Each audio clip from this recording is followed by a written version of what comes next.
Monkeys, and welcome to After Cafe, where the SHA thoughts find out and every conversation explores the art of thinking beyond the obvious. And today I have my special guest. He's the founder of Bellris, built for the outsiders who play to win. No other than Mr. Dwayne McClure. Welcome, Mr. Dwayne. Hello, On thank you for having me. Yes, welcome on Abstract Essay. And can you please introduce more about yourself that I miss?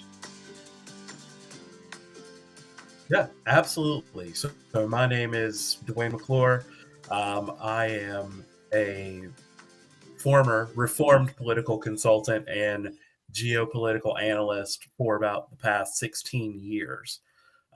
That's what I've done most of my adult life is analyzing trends and patterns around the world, mostly for political causes and large companies. Interesting, So Mr. I get Dwayne. to look at what candidates and corporates.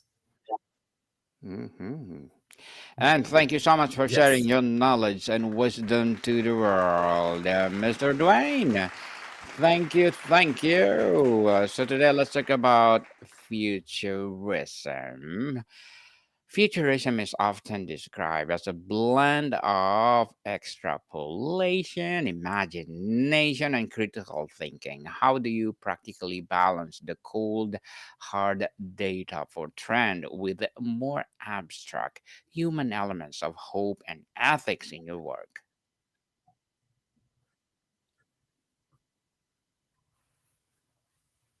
Yes, I'd agree with that analysis of what futurism is.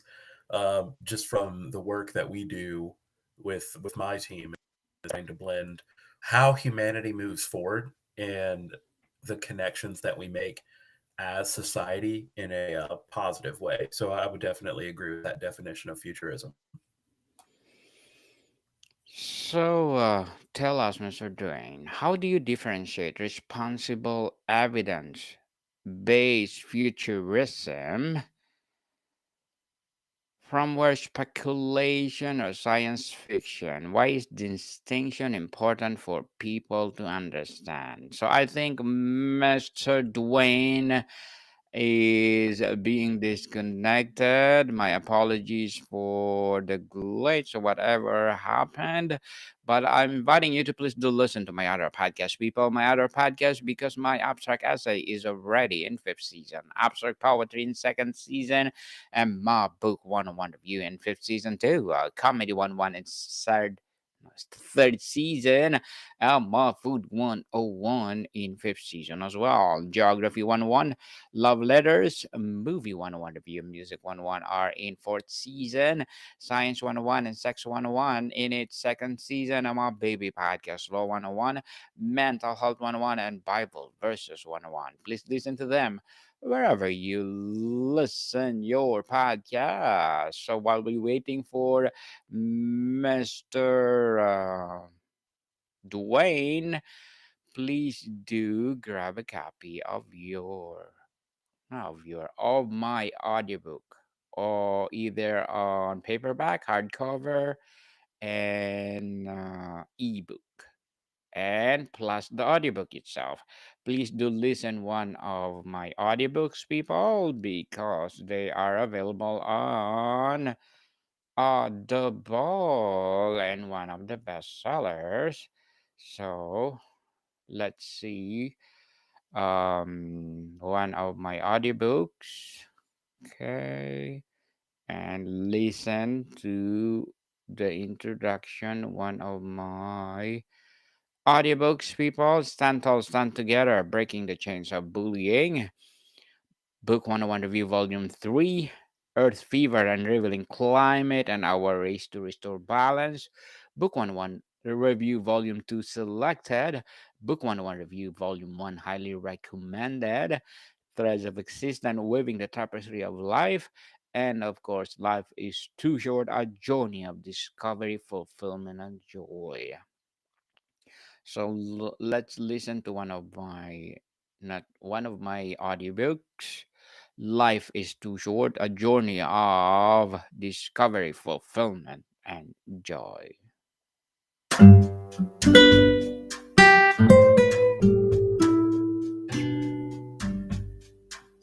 Life is too short, a journey of discovery, fulfillment, and joy by Daniel Leakes.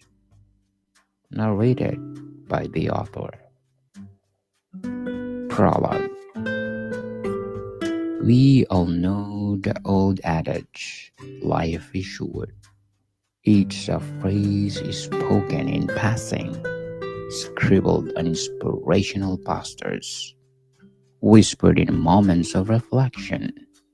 Yet, how often do we truly ponder its profound meaning? Life is too short. A journey of discovery, fulfillment, and joy is not merely an exploration of the timeless truth. It's an invitation to live it. It's a call to awaken to the extraordinary gift of existence, to embrace our limited time on this earth, and to forge a life filled with meaning, purpose, and joy. In this age of relentless busyness, we are often caught in a whirlwind of responsibilities and distractions, losing sight of what truly matters. We become prisoners of routine, shackled by the mundane, and our lives slip away unnoticed, uncelebrated. This book is your guide to breaking free. Through the following chapters, we'll embark on an inspiring journey together. We explore what it means to live fully, to shed the shackles of fear and complacency, to discover our passions, to nurture our relationships, and to cultivate life that resonates with our deepest selves. We delve into the wisdom of the ages, drawing insight from philosophy, art, literature, and shared human experience. We'll hear from those who have faced life's brevity head on and emerged with a renewed vigor for living. We'll uncover practical strategies to seize the day and enrich our lives in a ways both grand and subtle. Life is too short is a more than a statement. It's philosophy, a way of being. It's about making conscious choices, nurturing growth, embracing change, celebrating authenticity, and loving ambassadorly. Whether you find yourself at a crossroads, feeling stuck or lost, or simply in need of a gentle reminder to savor the fleeting moments, this book is your companion. It's a celebration of life richness, a challenge to live with intention, and a testament to the boundless potential with us all. So take this book in hand and step onto the path of discovery, fulfillment, and joy. After all, life is too short to be anything less than extraordinary. Welcome to the journey.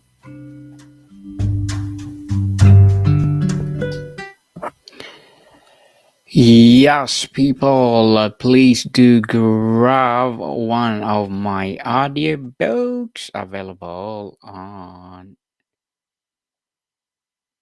Audible. And Mr. Dwayne is here. Hello, Mr. Dwayne. Yes, apologies. It seems No we had worries. lost connection somehow. Yes, yes. So let's continue our discussion. I'll just promote my audiobooks and my podcast. So let's continue. And my last question is, Every futurist brings their own worldview. How do you actively identify and correct for your own personal and cultural biases when developing scenarios for the future? Absolutely. So I abide by an old principle that I was taught by a mentor of mine, which is for every person who agrees with you on your team, bring on two people who don't. Mm-hmm. So we're very diverse in our perspectives and how we look at the future of connections.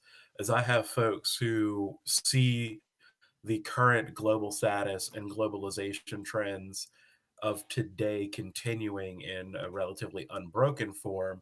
I also have other folks who believe that the world is going to essentially disintegrate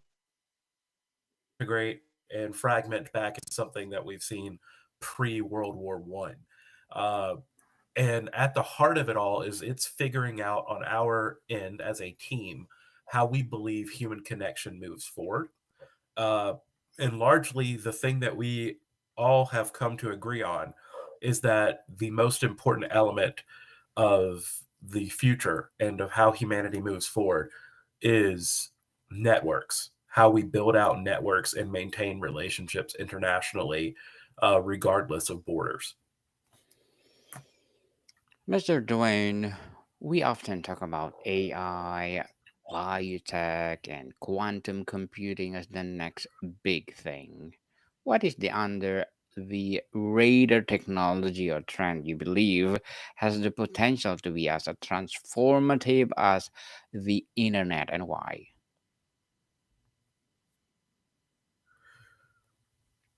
I believe, and this is going to sound a little crazy to your audience, I'm sure, is advancements in the biomedical space that will be made within the next 20 to 40 years. We're going to see what we would consider a naturally long lifespans and the ability to treat some currently untreatable medical conditions just based off of the advancements that we're already seeing with stem cell research and with uh, these certain studies that are being conducted abroad. I say that I live in the United States, being conducted abroad when it comes to longevity and literally finding out down the deterioration of cells. So I think that that is going to be huge. It's also going to have the unintended consequence of impacting markets because now you're going to have people who are going to have unnaturally extended lives that are going to be closer to 110, 120 instead of them being the outlier, being the norm. That is going to affect how nations handle their retirements. It's going to handle how nations' economies operate because older folks tend to be more reserved in their spending and they tend to also not be contributing into the market as they have already done so in their youth. Many technologies seem to have an innate duality. They can empower or control, connect or isolate. Looking ahead, what specific technology are you most concerned about being used in a way that exacerbates societal inequity?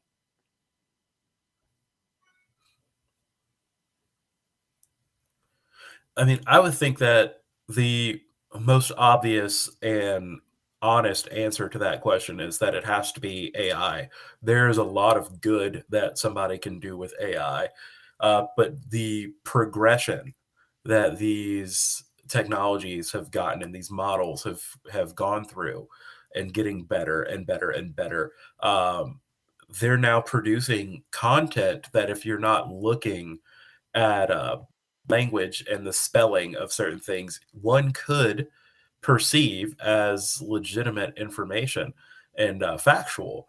Now, as this improves and as it gets better, and as the quality of the models improves and it continues refining, uh, AI could pose the biggest threat because it could turn humanity against itself I don't believe that the AI is going to take over the world, that we're going to have tech overlords, but I do believe that nefarious actors with access to very high quality models in the future could skew and bend world events to their will, uh, even if it's just in some small way for a short period of time.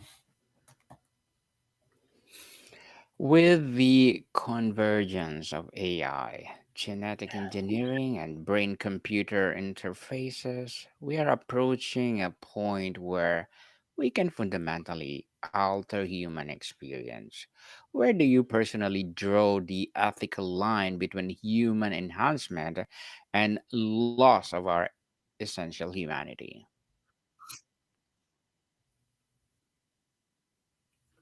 Yeah, I think some of the lines in my mind are kind of being tested in theory with Mr. Musk wanting to do the neural link. I think that's a bridge too far. I think that anything that alters the human mind, the human essence, should probably be where we draw that line. Physical enhancements, I'm not concerned with. I'm concerned with once we start replacing what makes us innately human with something that is less human, that we become. I'm going to sound like a nerd to some of your audience, but we become more like the Daleks from Doctor Who. The post work paradox, Mr. Dwayne. If we move toward a future with widespread automation and significant reduction in work as we know it, what do you believe could become the new cornerstones of human purpose, identity, and social structure? Yeah, so that's going to be really interesting. I think that what would occur is that we would see a resurgence, a resurgence in the arts. You would see a resurgence in people who now have the capacity to express themselves in an artistic fashion, whether it's art, like sculptures, whether it's painting, whether it's music. I truly believe that taking more of the day to day off of humans and the human condition could actually lead to a cultural renaissance. That being said, the duality on it, that dichotomy is that at the same time it could also incentivize human beings to be without purpose, to be without cause. And once you remove purpose from humanity, things get really bleak. But I tend to lean on the side that humanity is generally going to do that which is just and right as a whole, with the occasional outlier individuals. Beyond the usual suspect of climate change and pandemics, what is the high probability, high impact future crisis you believe we're collectively under prepping for?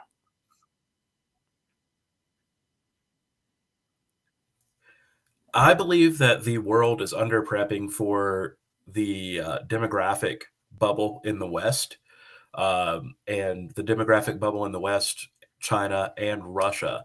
What we saw after World War II was a spike that's called the baby boom. We saw that spike in Europe and the United States. Russia and China never got that spike because they suffered devastating losses in World War II to a different degree than the Western nations did. So, what actually happened in the Soviet Union is that they lost one out of every five men. In China, it was roughly the same, and then they compiled on that with the one child policy. So, what we're going to see in the coming years is that the baby boomer generation is aging in Europe, and they haven't done a good job of replacing themselves with children. So, you're going to see a Europe that doesn't resemble what we grew up with. And by that, I mean in terms of scope and influence and power on the world stage.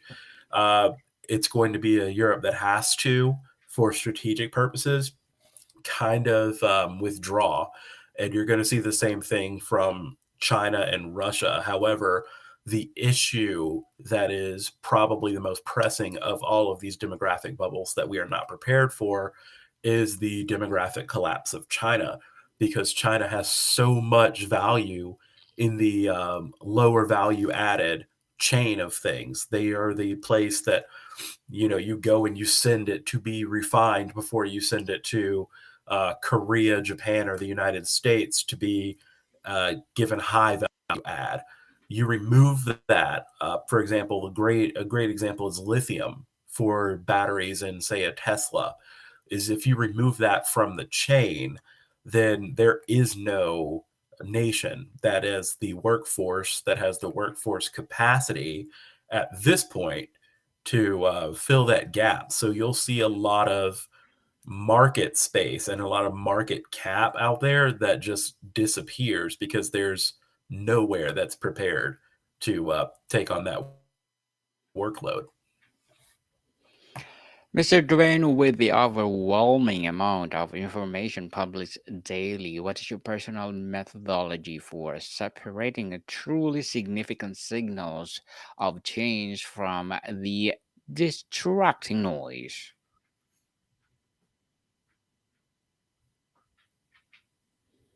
Yeah, absolutely. So I research I research ad nauseum. I prefer to stay away from the state medias, from the opinion news. When I go and look at the data, I go on government websites for these different nations. I compare it to the historical trends that that nation has reported in the past, under not only that regime but under the previous regime. And I also analyze what commensurate nations are doing. So, for example, when I look at the United States, when I look at the United States, I compare it to the Chinese market when it comes to consumables, because hand in hand. Sometimes you'll notice that the trends of what the United States consumes and what the Chinese Communist Party puts out there as what they produced don't exactly line up. And you can cross reference with all of these different nations. So I go to a lot of government websites, a lot of university studies, um, and I really just nitpick. And I always have a motto. I say to my team, there's always three sides to every story. There's your side, their side, and the truth. So I get the high, the low, the conservative, the aggressive, and sift out what is the most likely truth of it all based off of what I already know and have established as a baseline. Well, to wrap up our discussion for today, Mr. Dwayne, if you could ask a futurist from the year 2124 one question about the path of our century took, what would you ask?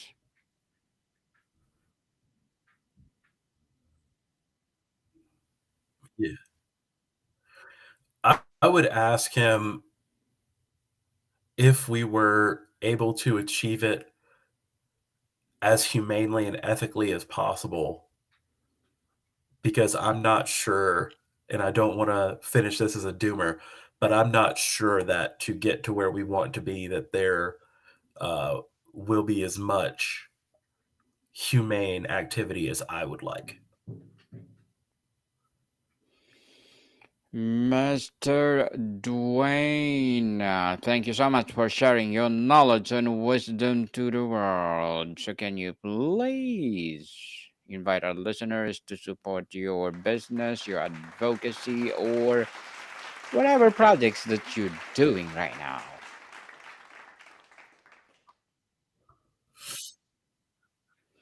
Mr. Dwayne, Yeah, can you please invite our absolutely. listeners? So as I said earlier in this, our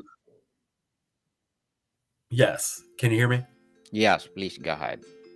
As I was saying earlier, as I was saying earlier, We are all about human connection over here at the Valorous team.